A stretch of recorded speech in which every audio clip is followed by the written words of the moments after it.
You should have been spending some time in your authentic self, in your artistic expression, without having to consider your decisions, which are often influenced by all these outside sources of things that we've seen or heard or been told.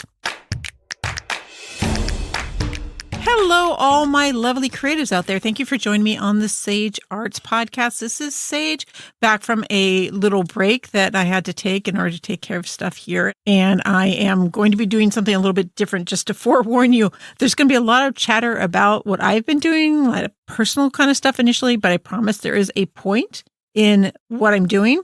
So just hold on as we get going on this podcast. It's been 2 or 3 weeks since I last talked to you. In any case, I miss doing this, but I've had to keep my focus on the house repairs and a lot of the projects to do with things around the house here. So I have not actually had time to do much of my scripting, which I usually do for you, because I don't want to just babble on and on about random stuff or lose track of what I'm doing. But my mind has just been so focused on the house stuff. It's really hard for me to shift gears and to spend like they recommend sometimes, you can spend, 1 hour a day doing this one thing you have to do, and another couple hours doing this other thing you have to do, and just split up your day so a little bit gets done every day and you feel like you're accomplishing things. But honestly, I can't do that. I'm not good at that. My mind just goes so completely into whatever that one area of interest or work or whatever it is. And it's very hard for me to shift gears. So I've known this for years, and I've tried to work it in so that all the things that I'm doing in chunks, right? So 1 or 2 days I spend on my artwork, another couple of days I spend on my writing, or the end of the week I spend on the podcast, that kind of thing. But when I have these long-term projects like the stuff that we're doing on the house, it is really super hard for me to take any part of my day to contribute to things like making the podcast. So it's been a little rough getting things done. Like I've done no artwork, like zero artwork in the last probably 6 weeks. I have been writing because I can do that really late at night. My brain's actually in a good place for that. But in any case, the fact that I feel pressured to do all the stuff that I have not been doing has actually caused me some pretty severe problems. I had huge headaches, and I ended up with a sinus infection, all kinds of crazy stuff, which I thought, I'm just messing around with stuff outside. I'm fixing things. I'm moving things. I must be breathing all kinds of weird things. As it turned out, after a couple of different doctor's appointments, it's simply because I'm stressed out and I'm clenching my teeth, like at night while I'm sleeping. And it caused headaches, inflammation in my ears, and disrupted sleep. So I had to get a mouth guard, and then I got really sick. Turned out I was allergic to the mouth guard, because I'm allergic to like every other thing on this earth. So that's not really surprising, but it took a while for us to figure that out. So I was dealing with that as well. And it just kind of made me think, okay, where is all the stress coming from? I'm not really doing any work. I'm just working on the house stuff. And I love working with my hands. So I'm building stone raised planters. I fixed some gates. I did some concrete repair. I did some gutter repair, just like all this weird little stuff. And I enjoy it because I'm still working with materials. It reminds me a lot of kind of the artwork aspect of understanding materials and the tools that you have and dealing with them. So you would think I would kind of just be enjoying this time off. But as it turns out, I have all this chatter in the back of my head about like, oh, I'm not doing the podcast often enough. People are going to forget me or not listen to me because I'm not doing it on a regular basis like other people do, and that I'm not getting my writing done. So when are my books going to get published? And I'm not getting my artwork done, so I'm not progressing. And I realized I don't know where all this pressure is coming from. And then when I sat down and started journaling about it, it really comes down to the fact that this is what I think other people expect of me. I mean, I have some of my own expectations of myself for sure, especially with the podcast stuff, especially with the getting the books done, because I have a couple different writers groups and people that know that I'm doing this. And I feel like it's been a couple of years of me working on these books and I haven't gotten as far as I should have. And I have always been a person who is heavily influenced by what I feel other people expect of me. And I had actually written these initial notes about the subject matter I want to talk about today. But what I've been going through recently is actually a really good example of the ill effects of the influence of other people. Now, having an influence from an outside source can make us accountable, can motivate us, can help us keep on track. And those are wonderful things. But like anything, there are extremes and there's good ways and bad ways to use those things. So having outside influences to motivate you and keep you going is great. That's never my problem. I don't have a problem with wanting to do things or getting to work on things, but I get very stressed if I think other people are waiting on something from me, which was great. Like when I was doing a magazine, it kept me on deadline because there's so many people involved, and it was always something that had to be done for this person or that person, and that kept me on track.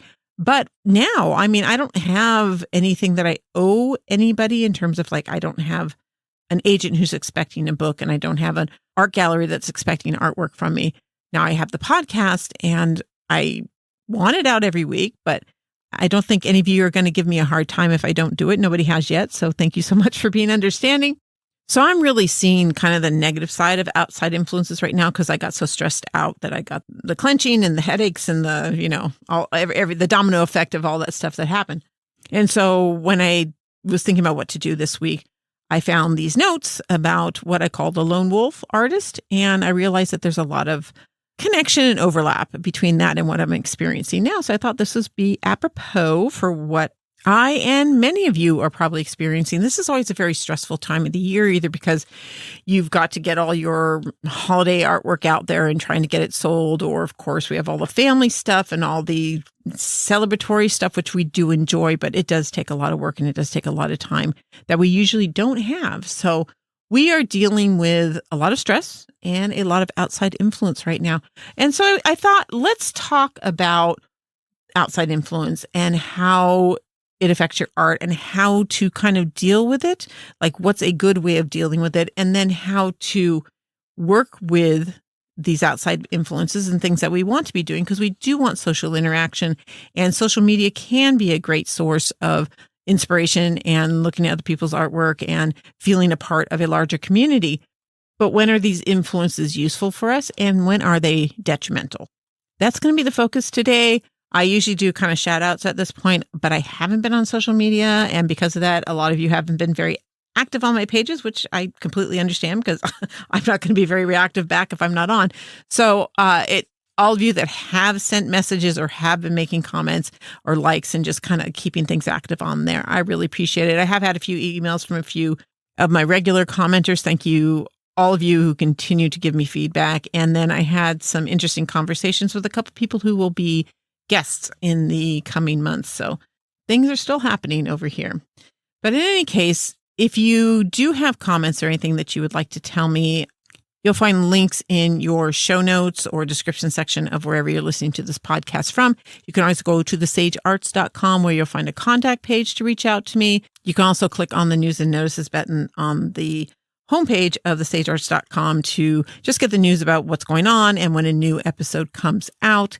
And if you want to donate and help keep this going as slow as it is right now, but I am ramping up for January, there are donation buttons on the homepage of thesagearts.com for Buy Me a Coffee and for PayPal.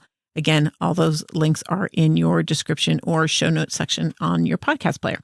So all that business aside, let's get into the lone wolf approach to being an artist and what that means and how you might use it. So first of all, let's talk about the importance of other people and socially our acceptance by other people, because this really influences so much in our lives. And I don't know if we always realize it. I think we all know that other people influence what we do. Society influences what we do. Trends influence what we do.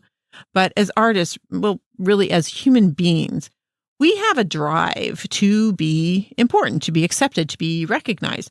I think that goes back to a mechanism of survival when resources could be so scarce that if you weren't important enough, you weren't recognized enough or treasured enough or whatever, you would go without and starve or freeze or be left alone. Today, that kind of drive isn't usually connected to physical survival, but it does manifest itself in emotional, financial, and psychological subsistence. But just because our standing in the social pack these days isn't usually a matter of life or death, it doesn't make it any less important or difficult for us to deal with keeping our place in the pack. However, I'd like to put forth an argument for being a lone wolf, particularly as an artist.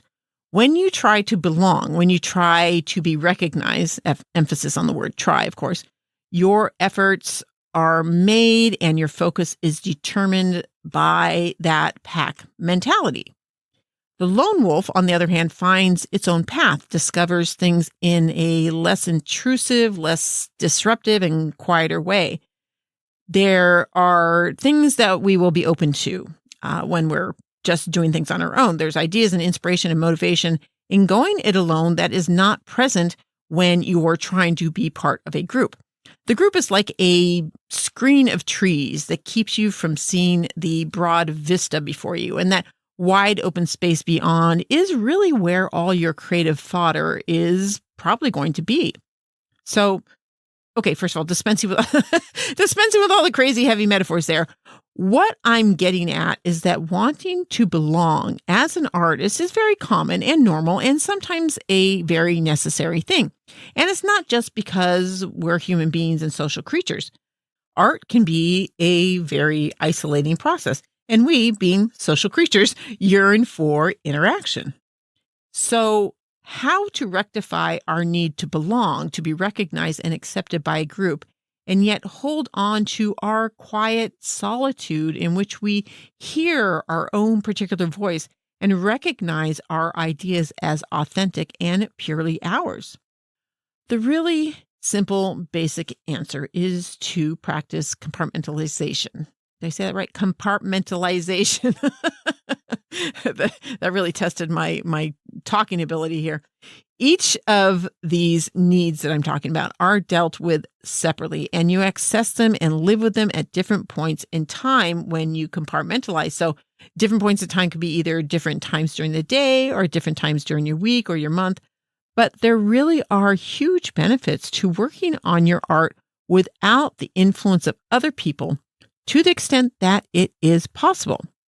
The exception might be if you're working on a collaborative project. So, of course, you're going to have input of other people because you're collaborative. Or you happen to be one of those people who are particularly motivated and inspired by others. And part of your artwork is taking from what you observe in other people. But that would be as a critical observer, making your own very particular observations and drawing conclusions that are filtered through who you are and what you're interested in. Otherwise, I think unless you have been doing your work for ages and you are in touch with your own personal voice and so in tune with what it is that you want to say, that really you're probably best making your creative time, at least the mulling through of your ideas and planning for your work, the designing stuff, that should be done for most of us without anyone else involved, really, without anyone else's voice in our heads and without concern for anyone else's judgment. I know there will be exceptions to that for certain people, for certain work processes, for certain types of art, but I really do think the more that we can hear our voice, that it is the loudest voice in our head, the better off we are as artists in terms of reaching that authentic personal voice that we want to instill in our work and express of ourselves in our work. And I know this is much easier said than done, but there are a few things that you can do to make it easier to switch modes when you need to be the lone wolf with full access to your authentic voice and your own particular creative well. So, for one, I would strongly recommend that you work on your art when you're not going to be disrupted. And that means not disrupted by people in the house. And of course, don't have notices on from social media or email or anything else that is not absolutely necessary. I'd also suggest maybe not accessing any kind of media, no literature, videos, or any other kind of input when you're doing the design aspect of your work, when you're making decisions about what it is you're going to put into your artwork. And if you're really well disciplined and it's easy to do it, don't have any input from other media in the hours coming up to your studio time before you actually get into your work. Just really try to be a clean slate, so to speak, before you get into your studio. If you're able to let your mind wander before you go into the studio, so if you haven't listened to the episode on the importance of doing nothing, do nothing before you go into the studio and let your personal self, your authentic self kind of come to the forefront of all the things that are going on in your head. That voice in your head should be you. And then when you go into the studio, what you're hearing should be more you than if you come to the studio after just having immersed yourself in other people's artwork online or in a book or in a gallery. You're going to bring that back to your studio with you, which is perfectly fine. But you want your voice to be the foremost voice that you're hearing, right?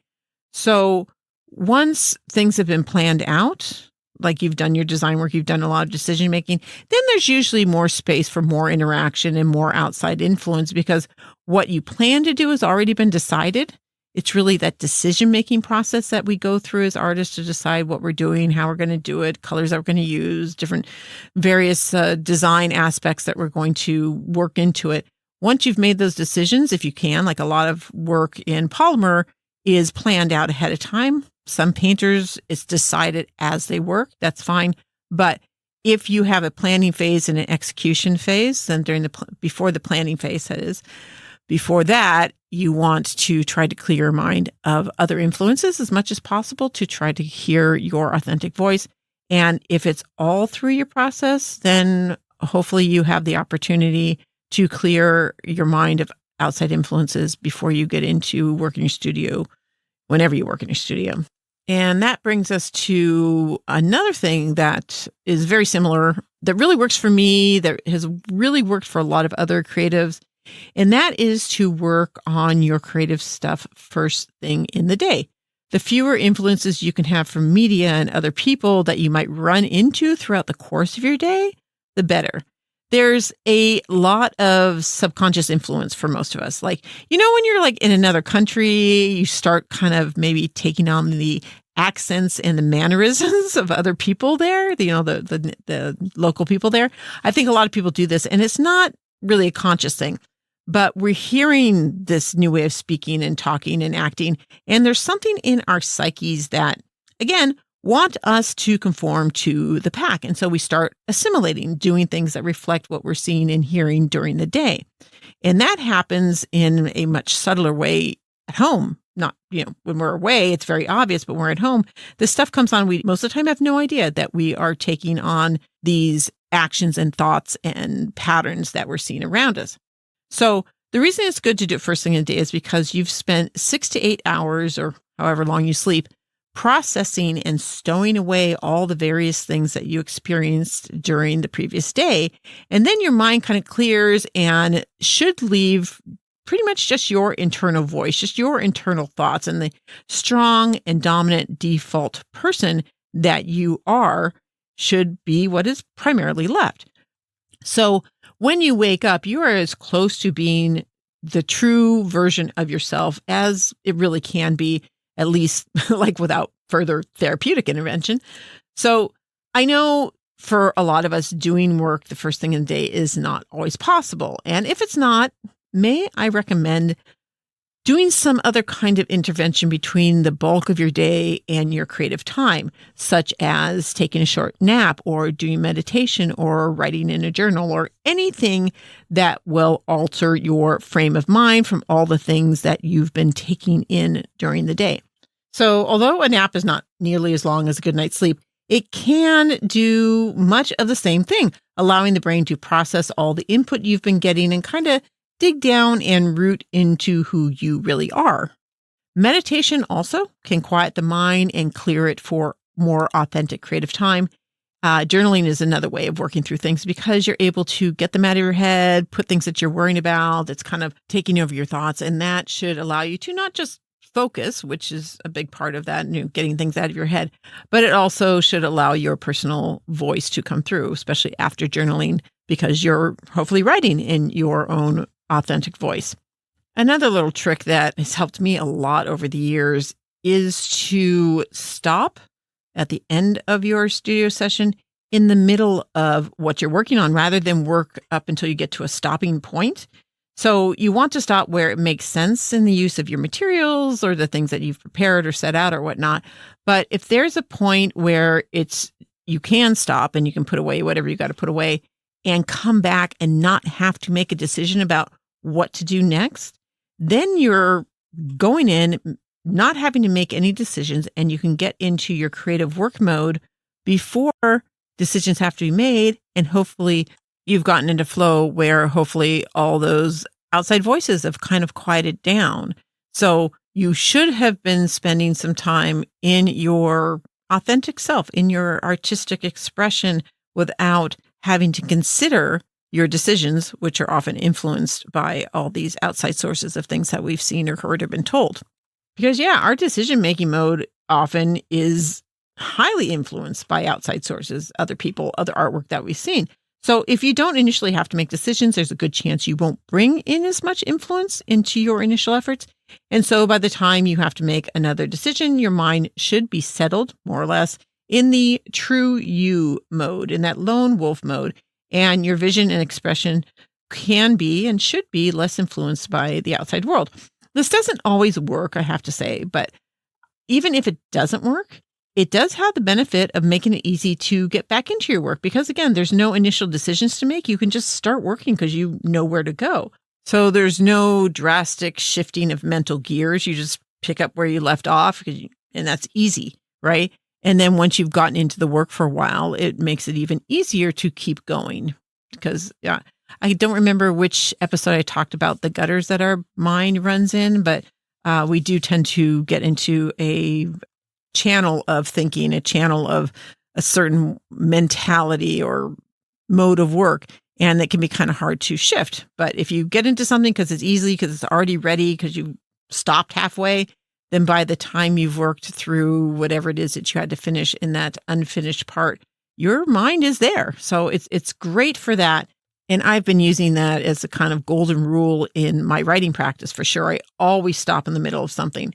So in artwork, it can be a little bit more difficult. I think like with polymer clay, sometimes I can't really stop in the middle of something because I have certain things set up. I've warmed the clay and I don't want it to have a resting state at that point, or you're doing a transfer process, which has certain timing that has to be followed through or whatever. So it isn't always possible to stop in the middle of the steps that you're working on. But if it isn't, then before you leave the studio, make those next decisions so that when you come back, those are already made and you don't have to do that. Does that make sense? Now, with all this talk about being a lone wolf and not having those outside influences, I do want to emphasize that you don't want to deprive yourself of outside influences. You don't want to deprive yourself of social interactions, for instance. We absolutely need social interaction. What other people are doing is important to us. Keeping your thumb on the activities within the artistic community that is important to you can be extremely important in what you do. So don't set that aside or ignore it. As human beings, we need that kind of interaction. We need that kind of input. And as artists, many of our ideas and our motivation and our energy is generated by social interaction and seeing new things. But this is where the compartmentalization comes in. Try to be uninfluenced in a lone wolf manner when working on your most creative and decision-focused aspects of your art. And then prioritize time to get out and socialize. And I know sometimes, especially if you've been working on something for a long time, like I've been working on this house for a long time, I haven't been wanting to go out, but it doesn't matter if you are under deadline or you don't have the funds to go out or you're tired or exhausted all the time, which I have been from working too much or whatnot. Get yourself out and about in the world. Get yourself exposed to other influences. Art isn't made in a vacuum. So set time aside to go out and have dinner with a friend, meet up some siblings or parents or neighbors for coffee, go to a gallery opening and mingle, go to a museum and talk to the staff about the artwork, join a local group for outings or hikes or coffee or whatever interests you. And of course, how much you need depends on the kind of person that you are. So if you're introverted, maybe just an hour or so at a coffee shop by yourself, but at least with other people around and things that you can observe can be helpful. But if you're a complete social butterfly, you do want to be keeping track of how much time you spend on the social activity so you don't get distracted and aren't getting your work done, right? And then, of course, there is the social media drain that we all have to deal with it. And I'm not going to get on too much of a soapbox about this. You've heard me say this before. Limit your social media, even to the point that you schedule it, which is, I think, probably the best way to do that. I have a very specific social media schedule. I can do social media during lunch and sometimes late at night if I need to catch up on something. And like right now, I'm not doing it at all. And I got to say, it's pretty nice because that stuff just kind of, well, one, it's a time suck, right? But also exposes you to so many other people's art and their accomplishments, and what you see is like really wonderful stuff. And to immerse yourself in something like that can be kind of discouraging because we compare ourselves to other people. So be careful about that. And let me just say this. Looking at other people's work online is a horrible way to judge what you're doing, because what you do, what you're doing, how you're doing it is a completely different experience than what these other people out there are doing. You have a certain set of talents and interests and time that you're able to spend on this. And the other thing is, so much of the stuff online has been doctored or altered in some fashion. And a lot of it's not going to be your style. And what they're trying to do with their artwork is going to be different than what you're trying to do with your artwork. So really try to avoid the comparison thing with social media stuff. And if you do want to look at other people's work, look for inspiration for aspects of your work and just admire and feel good that other people are out there being creative. And then just try not to think, oh, why can't I do that? Or why am I not doing that? And if immersing yourself in other people's work is something that you do enjoy, maybe you can have it not just a particular time of the day, but a particular day. Like the day that you don't do a lot of studio work or you're just doing cleanup work or whatnot, that you can immerse yourself in something so that you have at least a night between when you've immersed yourself in other people's work and when you're getting to your own work. And again, this may work better for some people than for other people, but unless you're very practiced at filtering what you're seeing through your own mode of expression and your own voice and whatnot, it's going to be hard to not have those things influence you or discourage you. Just remember, art is not a competition. Art is an experience. More than anything, I think. You want the experience of making the art. That is what it does for most of us. It's the process, right, of creating it. And then, of course, having this beautiful piece at the end is always a huge aspect. But I think, honestly, it's kind of a bonus to the whole process and experience of making art. But in any case, teach their own. Some of you might be like, it's all about the end product. I'm about the journey and not about the destination. So maybe that's just me. So with those possible approaches in mind, let me circle back to the whole idea of being a lone wolf and why lone wolf artists, I think, have a real advantage. For one, if you are influenced by the group, if you want to make what other people are making, if you want to be admired by other people in the same way other people seem to be admired for the work they have out for public viewing, you're going to really kind of sit on the outside edge of actually being an artist. And I'm speaking mostly about when you start making what other people are making. If that's what you're doing, then there's a good chance you're not doing art so much as craft, that you maybe are becoming a great artisan.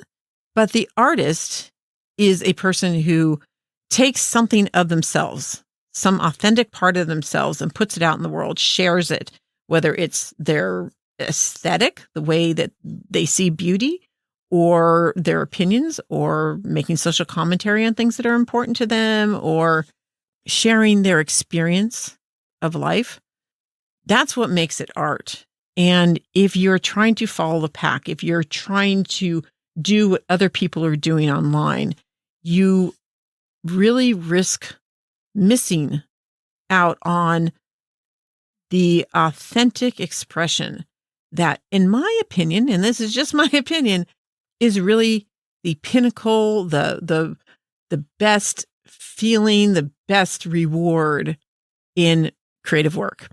It's like the difference between doing a paint by number painting and painting something yourself. There's so much more self-satisfaction and fulfillment in doing something original and doing something that is just purely from your own ideas.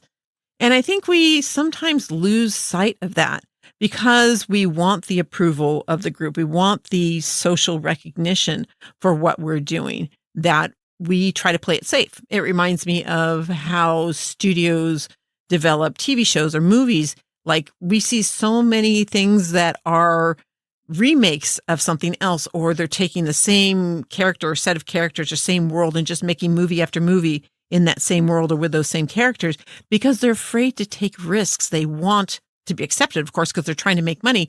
They want people to go see those movies or watch those TV shows. And they can't, there's no guarantee that they will, but maybe they're hedging their bets. Maybe they're getting a bit more insurance because they're working with something that has been proven before. But you know what? The people who take the risks, who try something different, not for the sake of being different, but because they have such a passion to share what they feel or what they see or have something that they need to express, will often have more value for the people who see it or experience it, but definitely has more value for the artists themselves. So if your number one concern is making money, and some of you are working artists and you have to pay the bills and you have to put food on the table. And so seeing what other people like may actually have to be an influence in order to feel like you can guarantee that you're going to make the money that you need to. I know I did that when I was a working artist.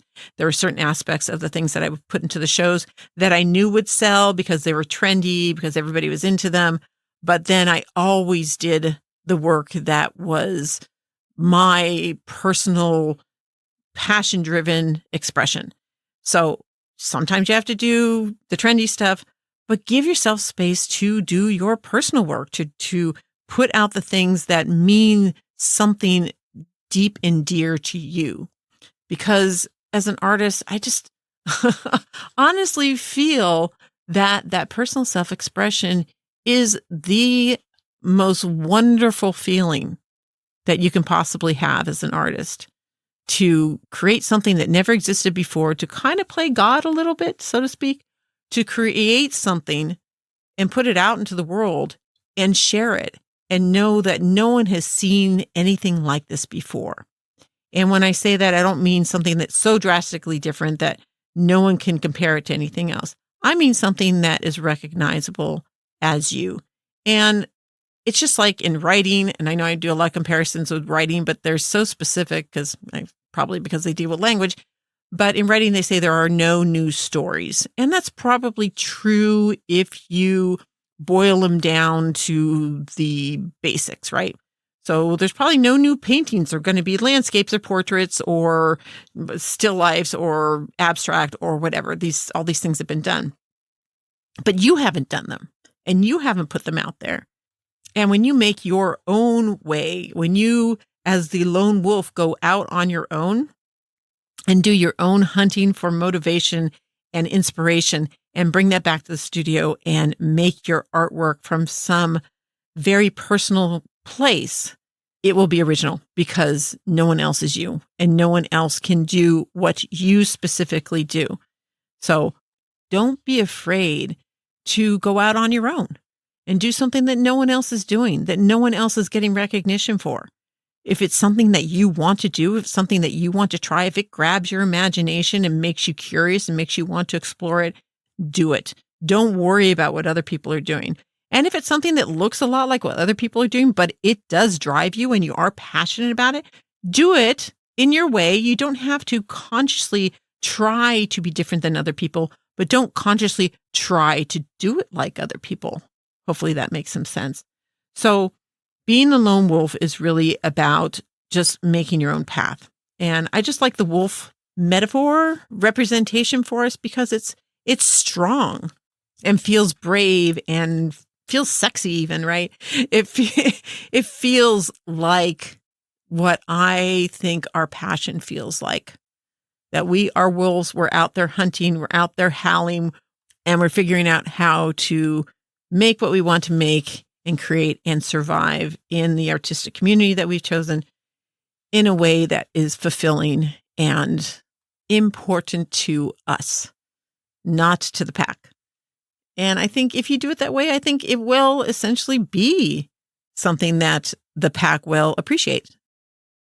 So I hope that makes sense to you. And I didn't wander around too much with my ideas, but I do have quite a passion for finding that thing inside of you that is specifically yours and being able to use it to create and to share with the world. Because again, there's just no better feeling, at least in my book.